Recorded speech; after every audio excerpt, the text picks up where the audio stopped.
We all have those favorite dishes, comfort foods, lasagna, macaroni and cheese, casseroles, but many of them are high in fat and calories. It doesn't mean you have to banish them from your diet, though. Today we're going to show you ways to lighten up some of your family favorites, making them lighter and healthier without sacrificing a lot of the taste. And with us today to show us how to do that is Larry Fortunato, culinary arts instructor at Pottstown High School and a culinary arts professional in our community and in our schools for the last 25 years. So Larry, welcome and thank you for having me. Thanks for coming.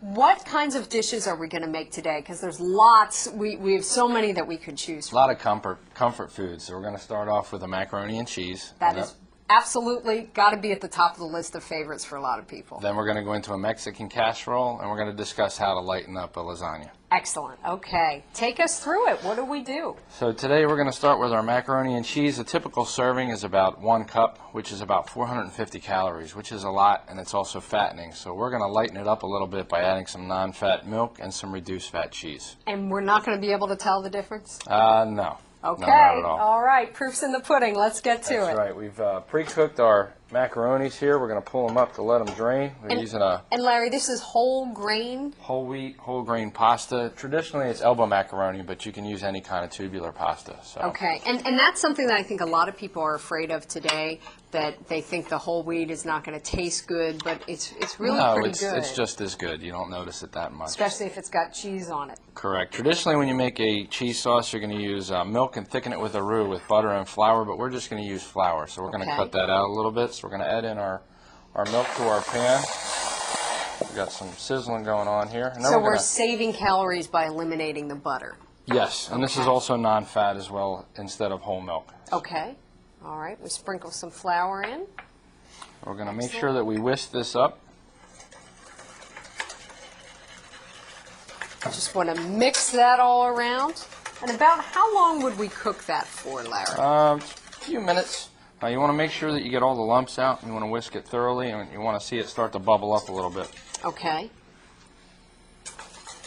So we want to cook this over a medium heat? Correct. Okay. And you have to keep stirring it constantly so that it doesn't get the... Yeah, you don't want to make sure that there's any lumps in your sauce. Okay. We do not want lumpy macaroni and cheese. Not at all. Okay. All right, Great. so as that's starting to come up. All right, we're going to continue working on that. All right, and I'm going to let it cook. We're going to add in our cheese. Okay.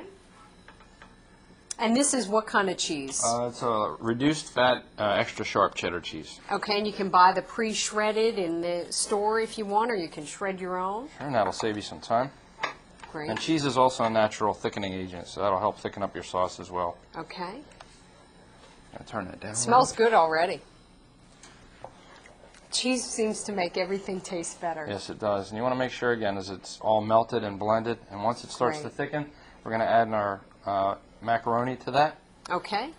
Now it's not going to thicken as much normally as we would. Correct. We don't have the time to stand here. About how much time would it normally take? Probably 4 or 5 minutes. Okay. And if you'd like to add maybe about half of that Dijon mustard, we need about a teaspoon. Okay.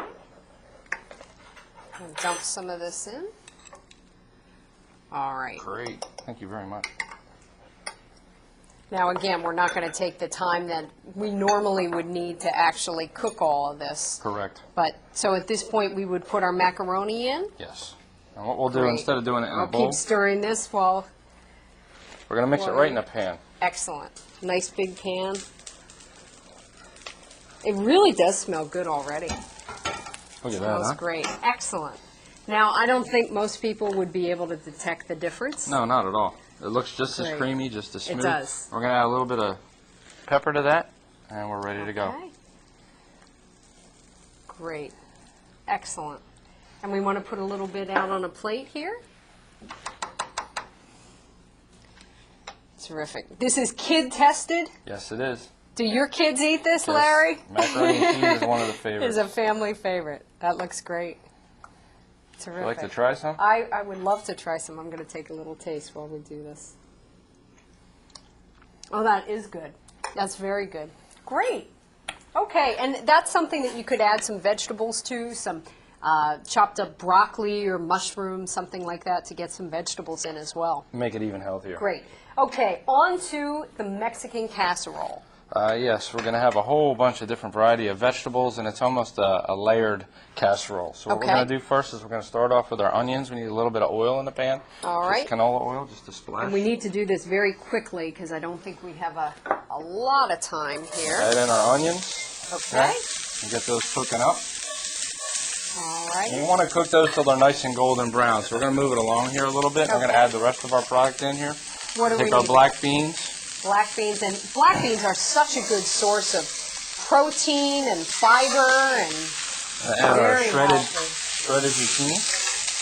Dump that in there. Great. And we'll take our corn and our tomatoes. Corn. This is such a great way to get a bunch of vegetables into our diet. We're going to stir that all up. And as you cook it, that's going to bring the flavor out in it as well. Great. See how nice and Looks colorful that is? fantastic. Great. Turn this down for you. Okay. Great. And we're going to add our cumin. So we have some cumin, some spice. Gives it the Mexican taste. Going to mix that up real well. Maybe a little bit of black pepper. All right. Great. A little bit of salt. All right. We're going to spin these pans around here. All right. Now we have our casserole. And what you want to do is you want to layer the bottom with about half of those tortilla chips. Now we have some tortillas already cut up. So we put a layer down in here.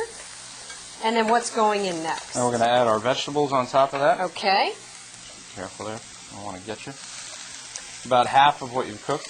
And this is something fun that kids could help with as well. Oh, a lot of fun. Great. And then we have some sauce. Some of your enchilada sauce. All right.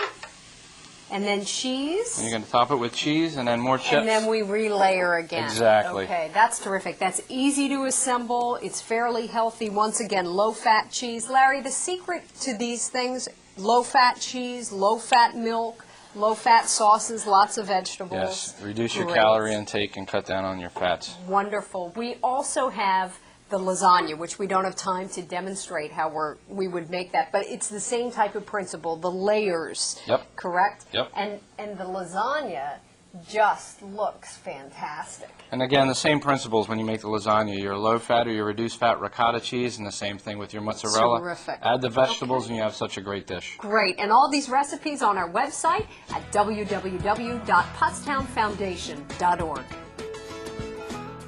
It's really a shame that some of our family favorites, lasagna, macaroni and cheese, casseroles, are so high in fat and calories, but there's some easy ways to make healthy, smart substitutions.